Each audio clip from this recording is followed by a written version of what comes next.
It's DFM, it's Keen, and this is the last time. It's 3:25. This is John till 7 o'clock. All this week we've been chatting about football in the community, and today joined by Gavin and Matthew. Gavin back for a second time round. Can't keep you away because you're loving the job. I'm guessing that's exactly what it is. That's the one.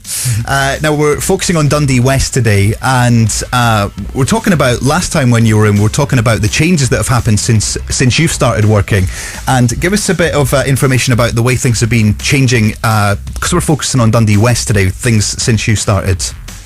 Okay, when I started post 3 years ago, there was nothing in the west end of the city. Very lack of provision for football and facilities.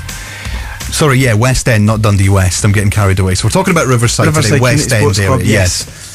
So that was an area that was certainly on our action plan that we wanted to do and look at getting a club in that area.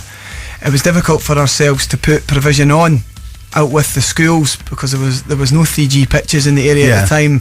I know now we've got a couple of good new venues from the Riverside University, but at that time there was nothing there, so it was one of our priorities to look at getting a club created, and then Matthew Miller came along as a parent and got involved.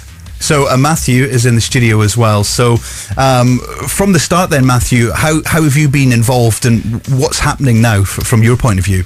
Well, when I first got involved, as Gavin said, it was as a parent. It was just a one-team club, Riverside Boys. Yeah.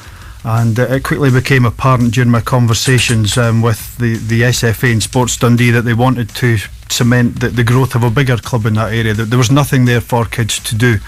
So over the course of the last 4 years, we've created this entity called Riverside Community Sports Club.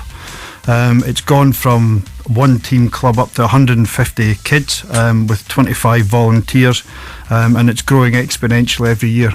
So we're really pleased with the way things are. As a parent, did you think at the start as well that there was something missing in the area, and did that encourage you more to get involved? Yeah, certainly. Not just as a parent, but as a local resident. I'd grown up in that area, and you had to travel to other parts of Dundee to do any kind of football. So there's a lot of spare grass down there at the Riverside area, and it just wasn't being utilised by kids at all. Absolutely. And you were talking about WESHA, is that correct? Tell us. We're part of an umbrella organisation, WESHA, which is West End and Sports and Heritage Association, which is quite a mouthful. It's an umbrella organisation of community groups, both sports and non-sports, trying to come together to promote each other, share resource, and give the local community access to facilities that simply didn't exist beforehand. Gavin, you were talking about people getting involved, and we were having a quick chat off air before we went live, and you were talking about people winning awards for it. Tell us a bit about that. When we first started their Fun 4 section, we held a parents' evening at Riverside, and a chap called Alistair West got involved because his son wanted to join the club.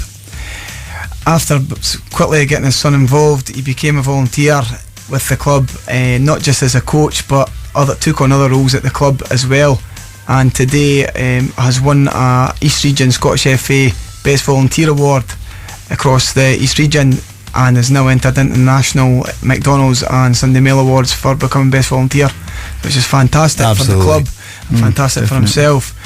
His commitment to the club and the club itself, of how they treat their volunteers, is a credit to Matthew and Riverside.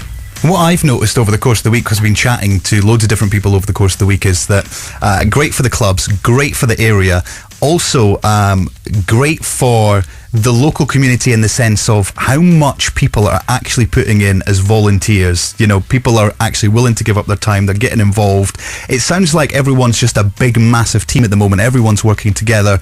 Matthew, maybe we can chat to you about, you got yourself involved. Yep. I guess there's always an ongoing search for people. Always, volunteers are always required. How can people find out more about you guys? How can they get involved? How can they help? Yeah, certainly. We have a website, riversidecsc.co.uk, a Facebook page, Riverside CSC Dundee, and you can follow us at Twitter at Riverside CSC. We're always looking for volunteers. The bigger you get, you move from just needing one or two kind of enthusiastic parents right up to needing accountants, communication officers, admin, child protection officers, you name it. We're beginning to have it. Are you surprised over the last 4 years or so just how much things have developed? Yes. Yeah, pleasantly surprised, I think, would be the right thing, and it just shows that if you put the effort to put something there for the local community to participate in, especially kids getting exercise and proper development of football, then they will come along. You know, the numbers from our point of view, we started off one of our teams, the one that I run, with 4 kids. It's not to do with my management, I hope, but we now receive 25 to 30 kids coming in every year because we've got their infrastructure in place. We have kids coming in from all the local primaries, from our school to Club Link, St Joseph's, Blackness, Invergowrie, Park Place, Rosebank, girls and boys, and that's been really good for us. The way that the girls section has grown quickly has been great for everybody. It's been a massive success story. Guys, thank you very much for coming in again. We'll get the links up on our Facebook page so they can check out the website, the Facebook, and all the other ways of getting in touch. That's going to be on our Facebook page, which you'll find at facebook.com/TFM. Listen here, you lot! You can upgrade at Phones For You!